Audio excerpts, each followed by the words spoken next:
Nangangambang ilang mangingisdang Pilipino sa plano ng China na gawing National Nature Reserve ang Scarborough Shoal.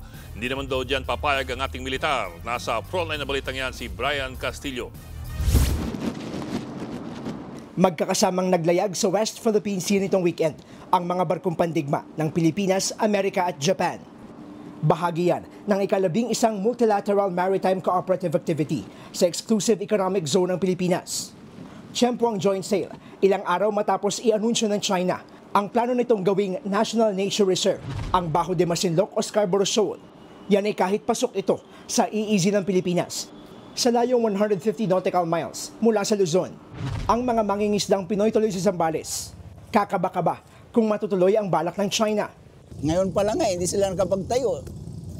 Ano na sila yung may harassment na ginagawa sila ano pa kaya kung nakapagtayo na sila? Lalo na tayong kinakawawa. Parang binubuli na tayo ng gusto nila. Malulugi na po kami mga isda kung ipipilit po nila magtayo sila ng kanto po doon.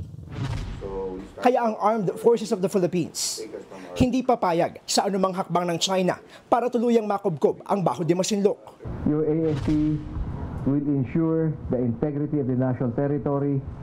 There will be no let up in the conduct of maritime patrols and air surveillance flights, if only to ensure that BDM will remain ours. Hindi natin papayagan na ang sa atin ay mawawala. Mismong si US Secretary of State Marco Rubio, umalma rin sa planong yan ng China. Sabi ni Rubio, destabilizing o magdudulot ito ng gulo sa rehiyon. Kaya apela ng US sa Beijing. Igalang ang 2016 Arbitral Tribunal ruling.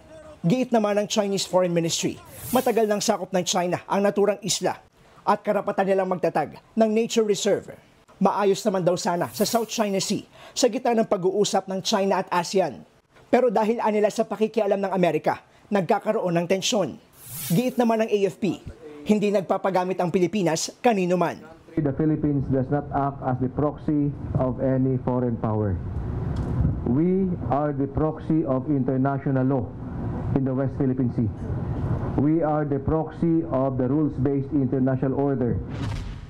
Nagbabalita mula sa frontline. Brian Castillo, News 5. Mga kapatid, Ed Lingaw po, maging maalam at may pakialam sa mga napapanahong balita sa ating bansa. Para sa mas malilimang pagtalakay at paghimay sa mga issue at headlines, mag-follow at mag-subscribe sa social media pages ng News 5.